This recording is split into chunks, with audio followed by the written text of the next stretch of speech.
original Slack, an infinite supply of it. But the conspiracy has most of it now.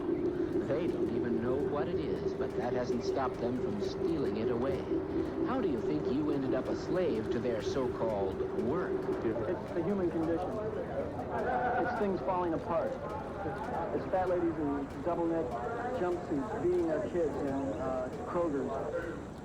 True slack is by definition indefinable. It is a kind of direct perception, unfettered by common sense. It is not mere laziness. It is rather a kind of active sloth. Slack, in its pure form, makes happiness seem like agony by comparison. Next to slack, the nirvana known to mystics and saints is like endless torment. Slack is different for each person.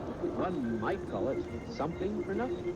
But the normals, the mediocritans, the somnambulacs, and pseudo-subslans have tried to make it something which we have been led to believe we must work to buy. It is this yearning for slack that separates us from the normals. The human may live out his entire life in a grinding cycle of slacklessness, his hours consumed by meaningless toil, interspersed with meaningless leisure. Yet he never feels cheated. He thinks it is natural.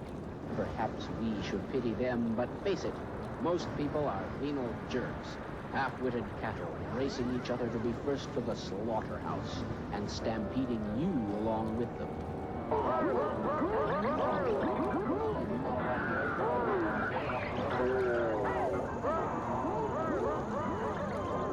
Death to the anti-Bob and pink preachers who would defame our temple. Wouldn't you like revenge on these mediocritans, these pink boys, these box-dwelling Barbies and Kens, these normals who have made normality the norm? Pinks are but living stereotypes, insensate meat puppets and food tubes who lack and fear the spark of originality that ignites every subgenius soul. But the long, senseless march into slacklessness may soon come to an end. Oh, it won't happen without a bitter struggle. But at least there is hope. For in this, the 20th century, we have seen the coming of a savior, a beacon of slack, a banner behind which we may all unite. It is the coming of J.R. Bob Dobbs and his mighty Church of the Subgenius.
Of the subgenius.